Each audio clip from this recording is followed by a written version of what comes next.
Haleluya, selamat pagi Bapak Ibu Saudara sekalian. Senang melihat kembali Bapak Ibu Saudara boleh datang untuk berbuat ibadah pada pagi hari ini.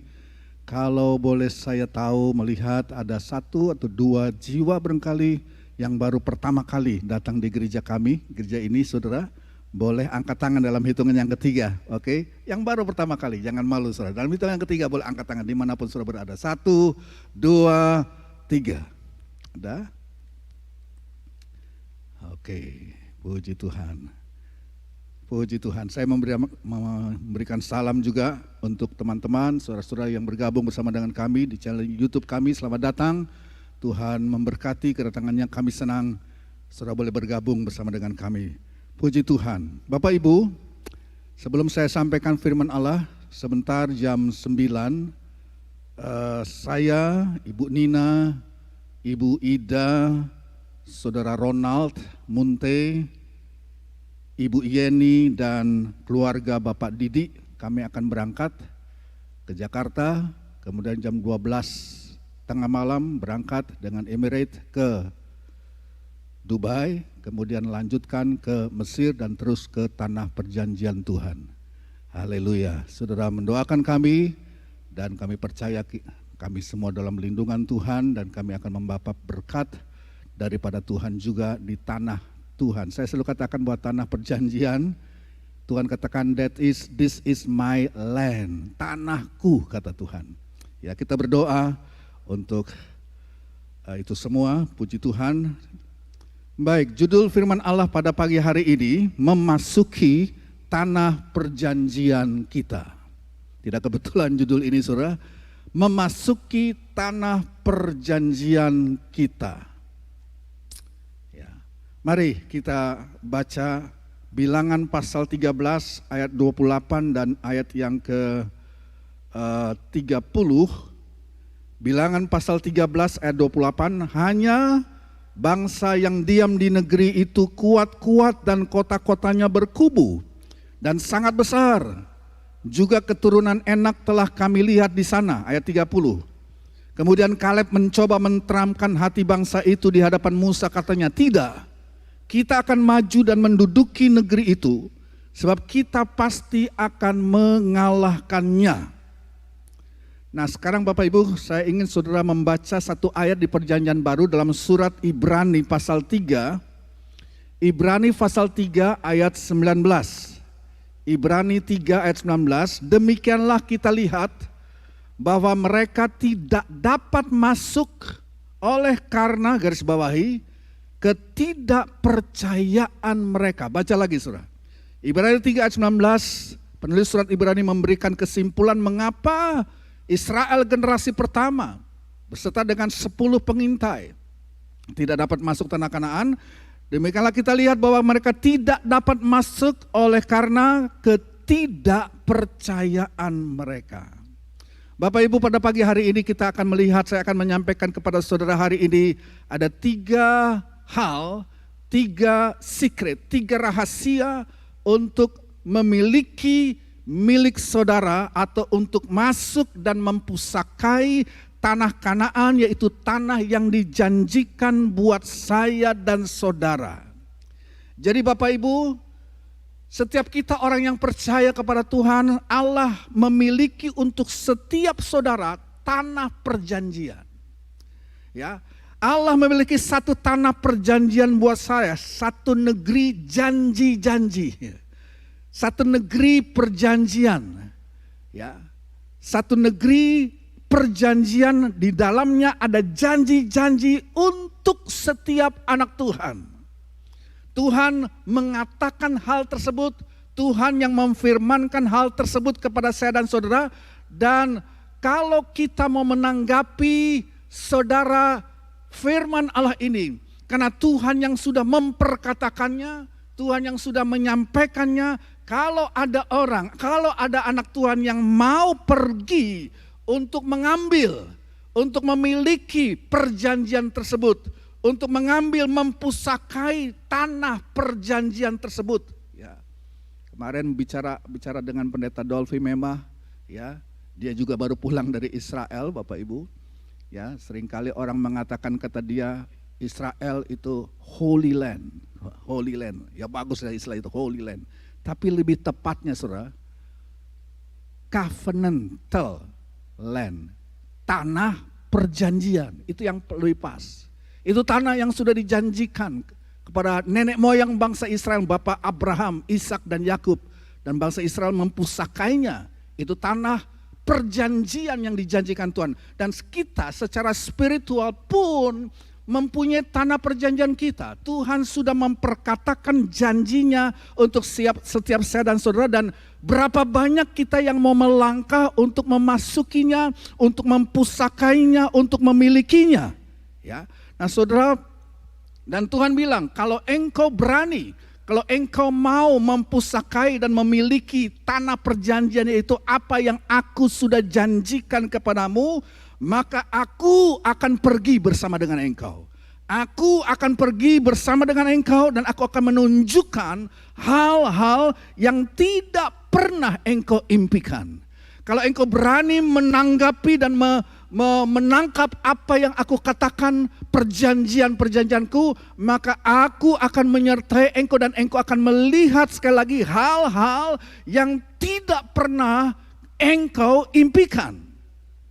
Ayo kita katakan bersama-sama saudara, perkataan nih, kepada saya telah diberikan sebuah tanah yang dijanjikan. Ya, oke, ingat ya. Kepada saya telah diberikan sebuah tanah yang dijanjikan. 2, 3. Kepada saya telah diberikan sebuah tanah yang dijanjikan. Lagi saudara. 2, 3. Kepada saya telah diberikan sebuah tanah yang dijanjikan. Ada perjanjian, itu warisan kita, itu tanah kita, itu Kanaan kita saudara. Nah pada pagi hari ini saya mau menekankan satu hal lagi seperti yang sudah dikatakan dalam surat Ibrani tadi. Banyak di antara saya dan saudara, di antara kita semua pagi hari ini yang perlu memahami pentingnya iman. Pentingnya iman. Tuhan senang, Tuhan berkenan kepada mereka yang beriman, yang percaya kepada Dia. Nah, Bapak Ibu saya ingin saudara memperhatikan apa yang terjadi sebenarnya dalam kisah yang baru kita baca dalam kitab Bilangan pasal 13 tersebut. Ya, kita perhatikan, kita sudah sama mengetahui bahwa Musa mengutus 12 pengintai untuk memata-matai tanah Kanaan. Dari 12 pengintai saudara kita tahu 10 kembali membuat laporan kepada Musa, ya, dan jadi ada 2 kelompok, ada Kaleb dan Yosua yang memperkatakan memberikan laporan yang baik, tetapi 10 pengintai yang lain itu kembali dan berkata, dengarkan bangsa Israel, tanah itu memang bagus, ya, dan mereka membawa buktinya saudara. Mereka membawa bukti, mereka membawa buah ara dari tanah itu, mereka membawa buah delima, dan dikatakan mereka membawa tandan pokok anggur, itu gede banget. Buah-buahnya sangat ranum dan satu tandan pokok, ya belum pernah lihat saudara, satu tandan pokok anggur, buah anggur bisa digotong dengan 2 orang. Kayak apa besarnya saya nggak tahu saudara. Ya, mungkin sebesar nggak tahu buah anggur yang diangkat sampai perlu 2 orang satu tandan. Mungkin besarnya lebih kayak buah apa kali? Kayak buah apel kali gedenya. Saya nggak tahu pada saat itu atau lebih kecil lagi sedikit. Pokoknya perlu 2 orang untuk menggotong, menggandar satu tandan buah anggur. Berarti ini menggambarkan bahwa saudara, negeri ini mempunyai produktivitas yang luar biasa. Itu mereka sudah buktikan sendiri. Tetapi saudara, 10 pengintai itu lantas mulai memberikan alasan-alasan yang membuat mereka tidak bisa masuk dan mempusakai tanah yang mereka sendiri katakan berlimpah dengan susu dan air madu. Nah, beberapa alasan mengapa mereka tidak bisa masuk. Yang pertama dikatakan bahwa, saudara bisa baca sendiri, bahwa dikatakan bahwa di tanah itu ada orang-orang yang sangat kuat, orang-orang yang gagah perkasa, ya. Dan kemudian mereka katakan belum cukup di sana ada orang yang kuat, mereka juga ditopang, mereka dibantu oleh sekelompok tentara superhuman, boleh saya katakan. tentara manusia super yang mendukung orang-orang yang kuat tadi. Siapakah superhuman, super warrior? Mereka Bani Enak dikatakan. Mereka anak-anak keturunan raksasa. Mereka bukan manusia biasa, mereka manusia super. Mereka bukan warrior laskar biasa, mereka warrior, super warrior katanya. Nah saudara, itu yang pertama. Nah mereka katakan mereka jauh lebih kuat. Mereka berhadapan dengan orang-orang raksasa. Itu yang pertama. Yang kedua dikatakan bahwa kota-kota yang kami lihat itu semuanya berkubu. Kota-kotanya dikelilingi tembok yang tebal-tebal mengelilingi kota-kota mereka. Alasan yang ketiga dikatakan mereka berkata bahwa penduduk yang kami lihat tinggal di sana itu kanibal. Mereka suka makan orang. Saudara, mereka suka makan orang. Jadi saudara, Bapak Ibu, saya ingin saudara memperhatikan bahwa di sini ke-10 pengintai tersebut kecuali Yosua dan Kaleb, ke-10 pengintai fokus kepada apa yang mereka lihat dan bukan fokus kepada apa yang Tuhan janjikan. Sekali lagi saudara, mereka melihat kota-kota di tembok yang tebal dan pahlawan-pahlawan super warrior, super hero dan sebagainya saudara. Jadi mereka fokus ke sana, mereka fokus kepada apa yang mereka lihat dengan mata kepala mereka, dan mereka bukan fokus kepada apa yang Tuhan katakan. Dan kita perlu, saudara, saya dan saudara perlu selalu harus diingatkan. Biarlah pikiran kita harus selalu di-renew, selalu harus dibaharui, selalu harus diingatkan dan disegarkan, selalu harus dibaharui pikiran kita kepada apa yang Tuhan katakan, kepada apa yang Tuhan firmankan, lebih daripada apa yang kita lihat. Ulangan pasal 6 ayat yang ke-23, Bapak Ibu. Kita baca Ulangan 6 ayat 23. Ulangan 6:23, tetapi kita dibawa Tuhan, huruf besar, keluar dari sana supaya kita dapat dibawanya masuk. Jadi garis bawah itu, kita dibawanya keluar supaya kita boleh dibawa masuk untuk memberikan kepada kita negeri yang telah dijanjikannya dengan sumpah kepada nenek moyang kita. Jadi Bapak Ibu, Allah tidak membawa bangsa Israel untuk keluar kemudian di luar mereka luntang-lantung gak punya tujuan. Allah tidak membawa saudara dan saya keluar untuk lantas berkeliaran, tidak mempunyai arah dan tujuan, mengembara di padang gurun. Sekali lagi Bapak Ibu, Allah tidak membawa saudara dan saya keluar untuk kemudian menjadi stagnan, menjadi mandek, saudara. Kemudian Allah tidak membawa kita keluar untuk lantas terintimidasi dengan musuh. Allah tidak membawa kita keluar, saudara, untuk membuat kita menjadi frustrasi di tengah jalan, untuk membuat kita menjadi tidak mempunyai arah. Tapi sekali lagi ayat itu mengatakan Allah membawa saudara keluar untuk membawa saudara masuk. Dia membawa kita keluar dari penjajahan Mesir, untuk membawa kita masuk. Jadi saudara, kalau kita terapkan dalam hidup kita secara spiritual, Allah menyelamatkan saudara dan saya. Allah membawa kita keluar dari dosa, keluar dari perhambaan dosa.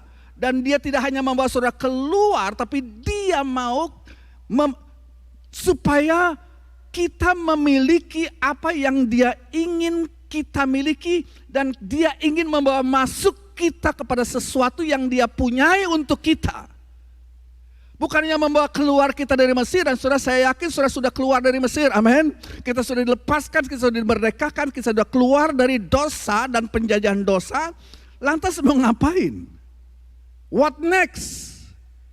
Saudara, dia tidak hanya membawa saudara keluar, tapi dia memiliki, Allah yang membawa kita keluar memiliki sesuatu yang dia ingin supaya kita masuk ke dalamnya.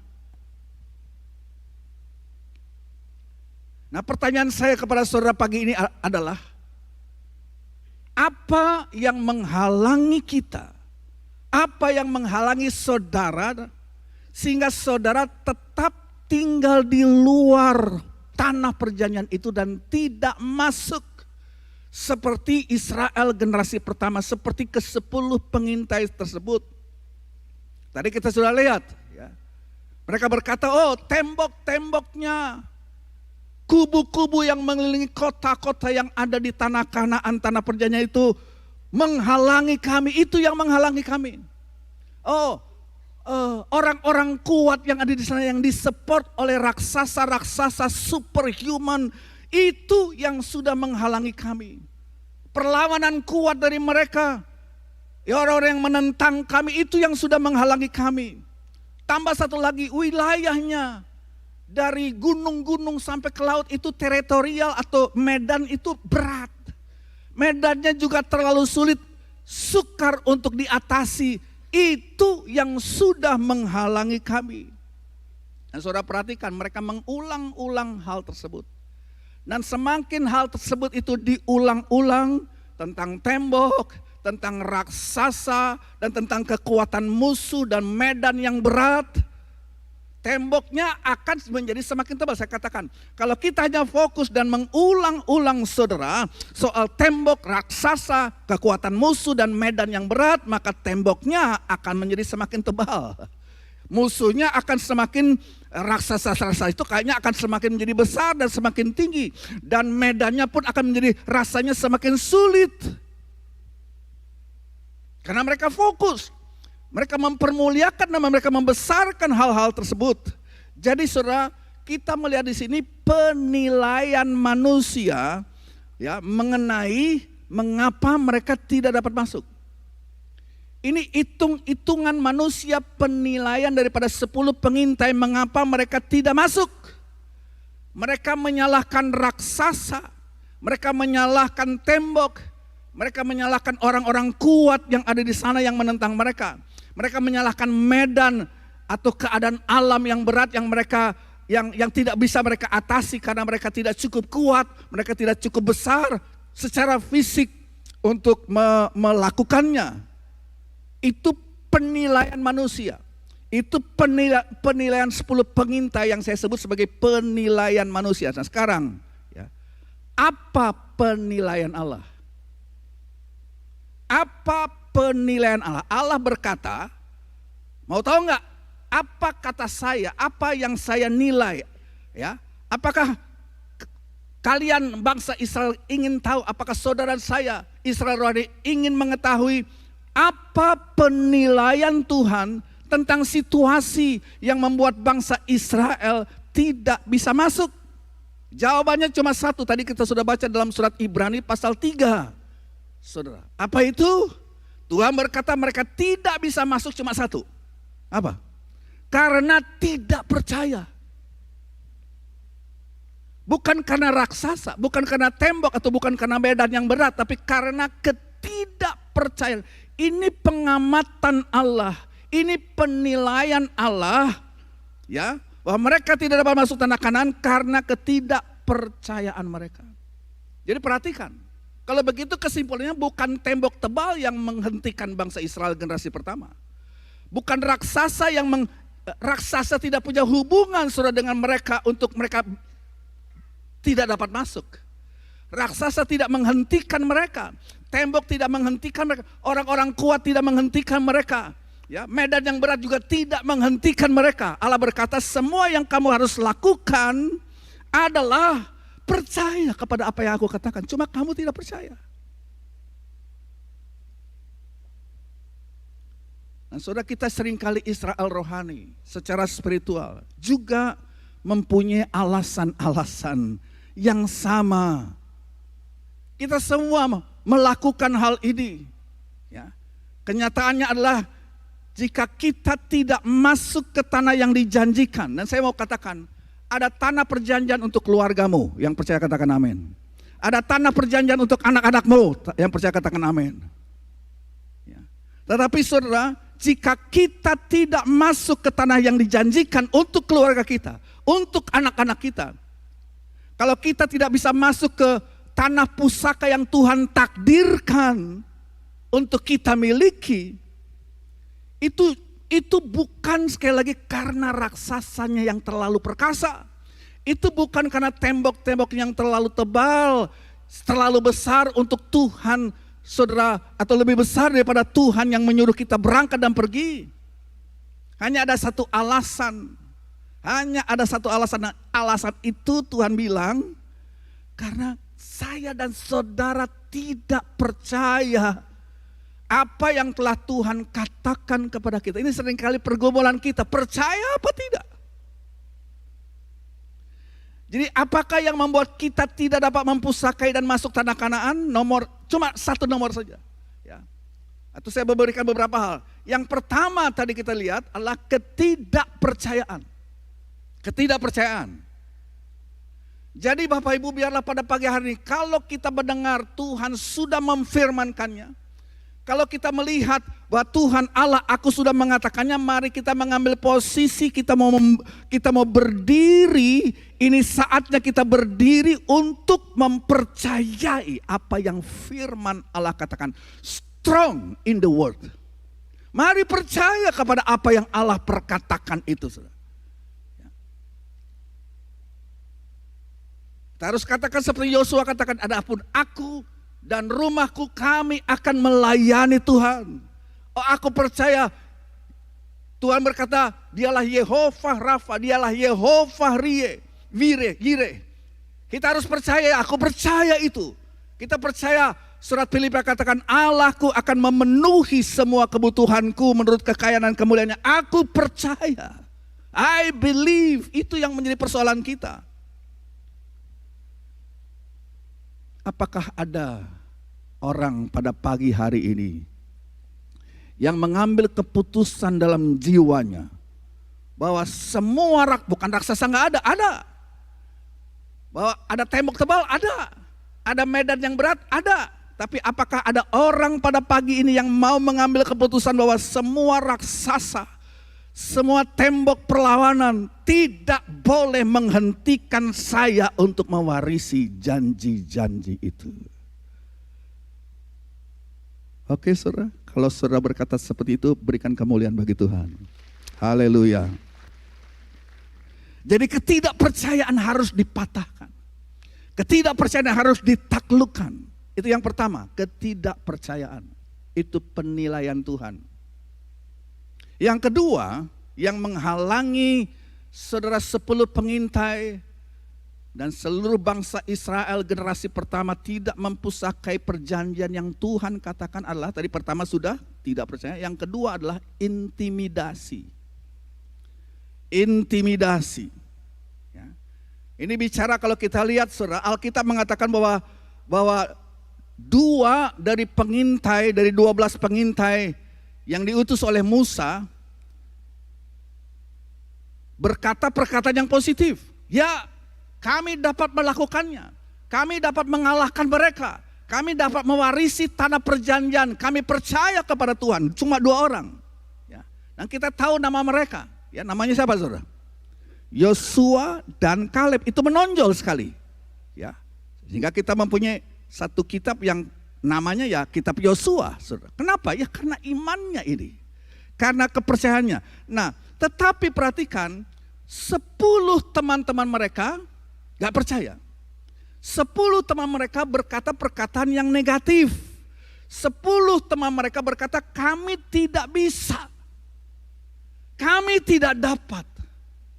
Dan memang sudah di 2 ayat itu nama ke-10 nama mereka. Walaupun di bagian pertama ada nama-nama mereka didaftarkan. Tetapi khusus waktu mereka berkata kami tidak dapat, nama-nama mereka tidak disebut. Kita cuma tahu nama-nama itu ada bersama dengan Kaleb.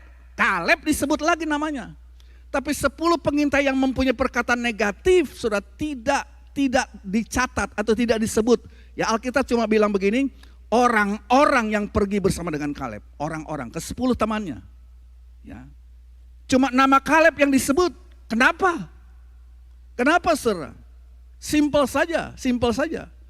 Karena tidak ada yang ingin mengingat nama orang yang mengatakan hal yang negatif. Orang lebih senang mengingat teman orang-orang yang memberikan semangat, yang memberikan dorongan. Tidak ada orang yang mau mengingat mereka yang berkata kamu gak bisa, kamu goblok, kamu terlalu lemah. Saudara, nama mereka tidak disebutkan. Sebaliknya Kaleb namanya disebutkan. Karena orang senang dengan perkataan kekuatan, perkataan positif yang diperkatakan oleh Kaleb tersebut. Ya kami bisa, kami sanggup. Saudara, kesimpulan kita begini, mau gak saudara diingat orang? Mau gak nama saudara diingat orang, saudara? Kalau begitu lebih baik saudara memberitahu orang-orang apa yang bisa mereka lakukan bersama dengan Tuhan. Orang akan ingat nama saudara, jangan ngomong negatif.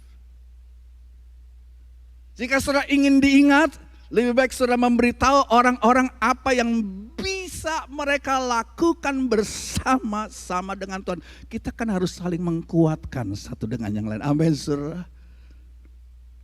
Jadi katakan kepada anak saudara. Katakan kepada keluarga saudara apa yang mereka bisa lakukan. Apa yang mereka bersama dengan Tuhan yang mereka percaya dapat wujudkan. Katakan kepada anak-anak saudara apa yang bisa mereka lakukan. Katakan kepada keluarga saudara, kepada pegawai saudara apa yang mereka dapat lakukan. Jangan hanya memperkatakan gak bisa. Ya, itu lebih besar, mereka besar, temboknya besar, raksasnya, daerahnya juga besar, tidak bisa kita kuasai. Nah sejujurnya saudara, saya tidak mengatakan bahwa saya tidak mengalami pergumulan. Banyak, kalau saudara mau tahu saudara. Banyak, beberapa kali Allah yang harus mendorong saya untuk berani melangkah keluar. Saya yang paling mengenal istri saya, juga yang paling mengenal kondisi keberadaan saya. Berapa banyak kali saya nggak tahu, Allah harus mendorong saya. Sebab seringkali kita ini terintimidasi. Dia tahu saya terlalu terintimidasi untuk mulai berani melangkah keluar dan mematuhi dan mempercayai Tuhan yang sudah berfirman kepada kita. Tuhan seringkali perlu mendorong saya dan saudara. Saya berikan satu cerita, ilustrasi. Alkisah, ada seorang raja, Bapak Ibu, yang mempunyai seorang putri, anaknya yang cantik, umur ya sekitar 17 tahunan. Dan sang raja ini berniat untuk mencarikan tentu pasangan suami bagi anaknya ini, bagi putrinya. Dan dia inginkan kalau saya nanti mendapat menantu, maka yang pasti yang harus perkasa, yang gagah perkasa bisa menjadi pengganti diri saya. Jadi dia mengadakan sayembara. Sayembara yang boleh diikuti oleh semua pemuda, baik dari dalam dan luar negeri. Ya, isi sayembara tersebut adalah barang siapa yang bisa memenangkan lomba berenang. Lomba berenang di sungai itu, maka dia akan berhak untuk memperistri anakku dan satu saat boleh menggantikan kedudukan saya sebagai raja. Jadi mendengar sayembara itu berbondong-bondonglah para pemuda datang ke pusat kerajaan dari dalam dan dari luar negeri. Mereka bilang siapa takut? Oh, cuma berenang aja kok. Cuma berenang di sungai, ayo siapa takut? Pada saat hari perlombaan, sang raja berkata, dia buka pidato pembukaan. Dia bilang begini, kayaknya kalau cuma berenang-berenang aja ya biasalah, semua orang juga bisa. Kurang seru bro, ya. Kalau cuma berenang aja nggak seru, jadi gimana? Kita bikin tantangan baru. Saya akan perintahkan anak buah saya masukkan 100 buaya di dalam apa namanya, di dalam si sungai-sungai itu. Buaya yang sudah sekian lama tidak makan, kelaparan. Masukkan ke sana.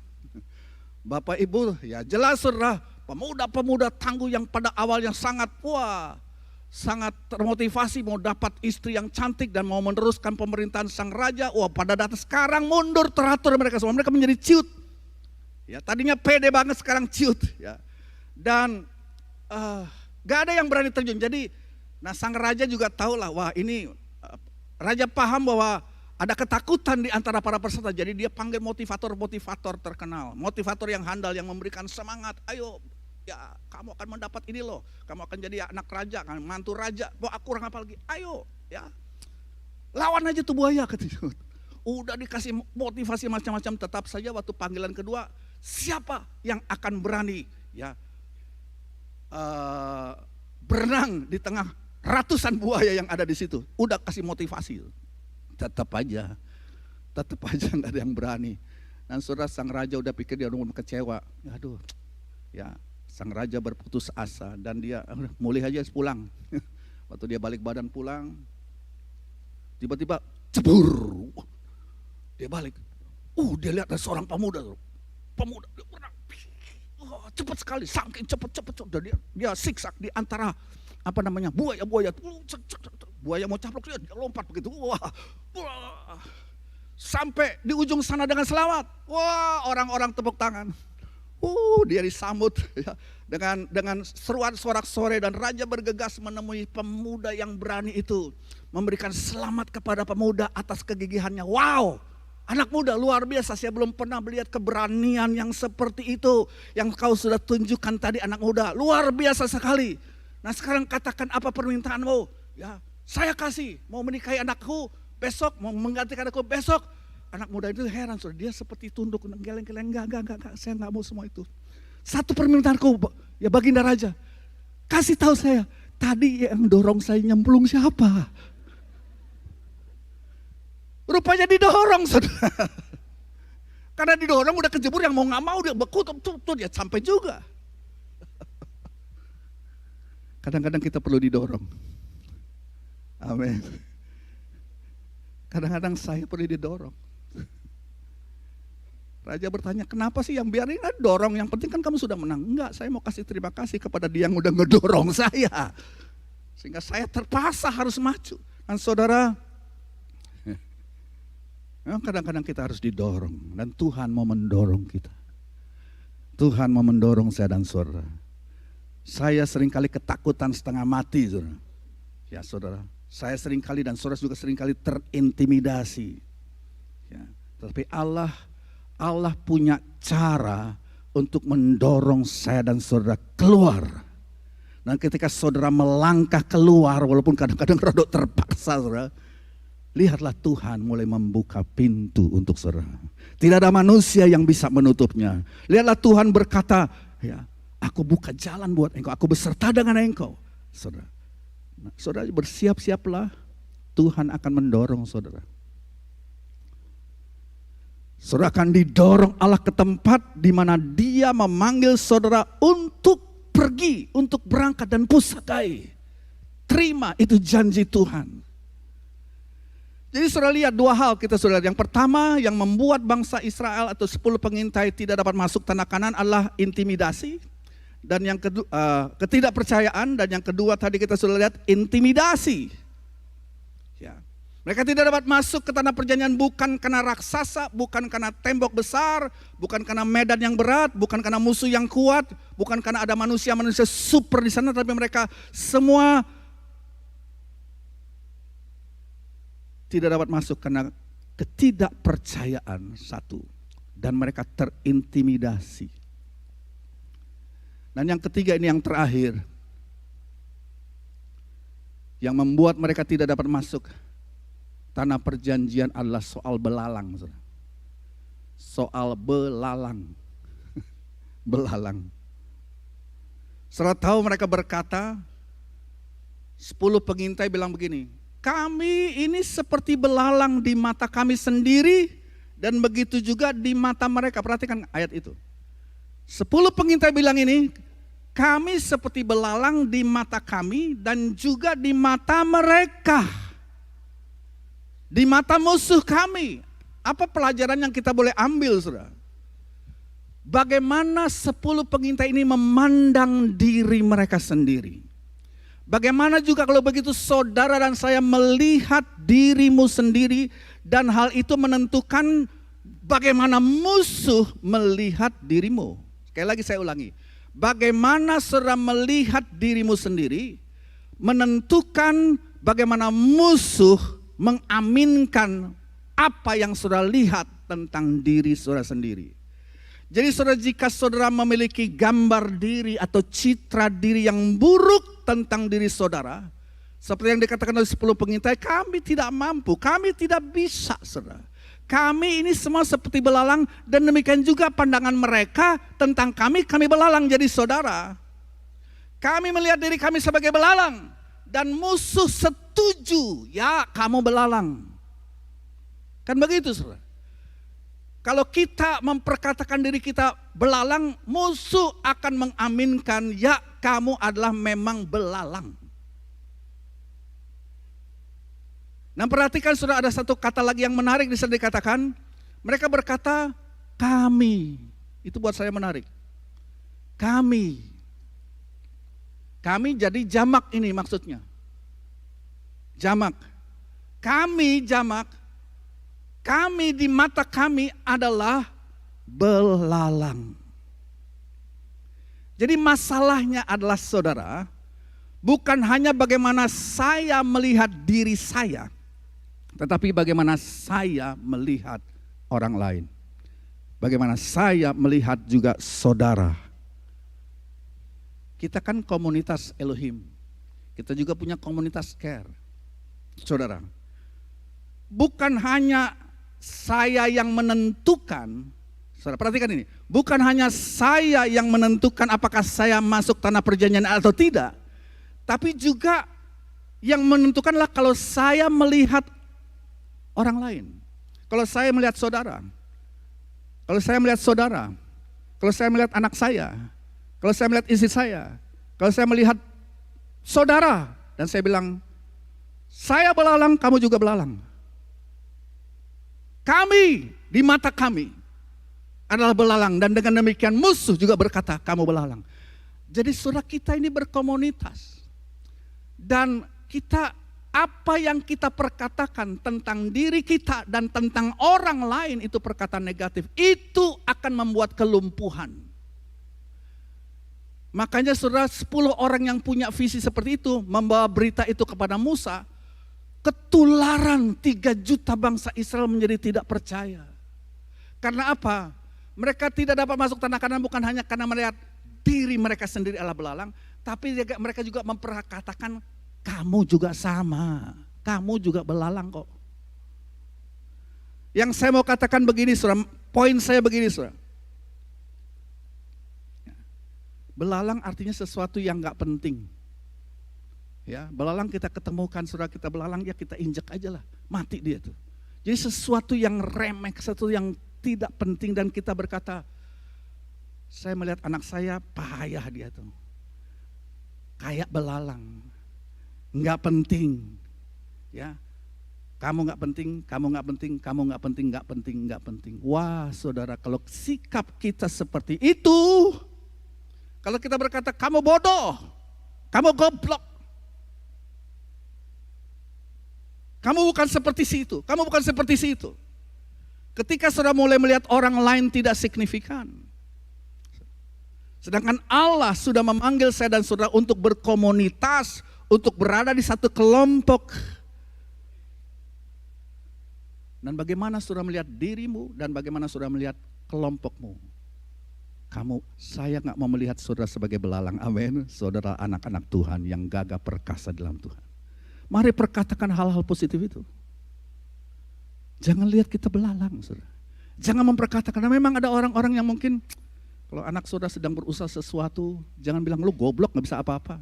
Kalau saudara belajar mau main piano, saudara katakan, ya kamu besok kamu akan jadi pianis yang besar, kamu akan ciptakan lagu-lagu yang luar biasa. Perkatakan perkataan positif tentang apa yang Tuhan punya untuk mereka, untuk masa depan mereka. Saudara, mengapa bangsa Israel generasi kedua tidak dapat masuk tanah Kanaan? Karena 10 pengintai ini, para pemimpin berkata, saya belalang tapi kamu juga belalang. Dan musuh mengaminkan, betul lu semua belalang. Saudara, belalang adalah serangga kecil yang kita bisa injak. Tidak ada yang spesial, tidak ada yang khusus tentang belalang. Dan Allah berkata alasan mereka tidak bisa masuk Kanaan adalah karena mereka melihat satu sama lain, mereka melihat satu sama lain dan memperkatakan belalang kamu ini.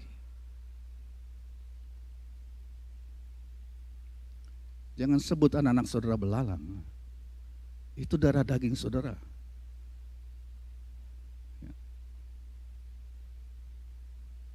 Makanya saya mengerti ibu saya kasih nama saya Franklin. Mungkin mereka punya cita-cita saya jadi presiden, tapi nggak jadi saudara. Tapi presiden Amerika kan Franklin. Tapi marilah kita memperkatakan. Ya. Berhentilah melihat orang-orang yang Tuhan taruh dalam hidup saudara sebagai belalang. Berhentilah melihat orang-orang yang ada di sekitar saudara dan memperkatakan mereka, kamu tidak bisa. Yes, you can. Bersama dengan Tuhan kami sanggup melakukan perkara-perkara yang besar. Itu bukan omong kosong. Itu bukan perkara. Saudara sedang memperkatakan firman Allah. Jadi saudara, memang kita membutuhkan Tuhan ya, untuk menunjukkan siapa identitasmu. Kita membutuhkan Allah, kita membutuhkan Roh Kudus, kita membutuhkan firman Allah untuk menunjukkan kepada kita siapa kita dan siapa yang ada di sekitar kita. Dalam nama Yesus tidak ada belalang di sini. Semualah pahlawan gagah perkasa yang percaya kepada firman Tuhan dan berdiri di atasnya. Strong in the world. Berikan kemuliaan bagi Tuhan. Haleluya. Saya tidak panjangkan firman Allah pada pagi hari ini. Biarlah kita menerima pewahyuan tentang siapa saudara. Sebab Tuhan tidak membeda-bedakan orang. Ya, adalah bagian dari rencana Tuhan buat saya dan saudara. Dan kita tidak bisa menghindari saudara rencana ini. Saudara disifatkan sebagai orang-orang yang mempunyai perjanjian Abraham untuk mempusakai tanah Kanaan itu. Mari kita bangkit berdiri nyanyikan itu satu lagu. Sekarang.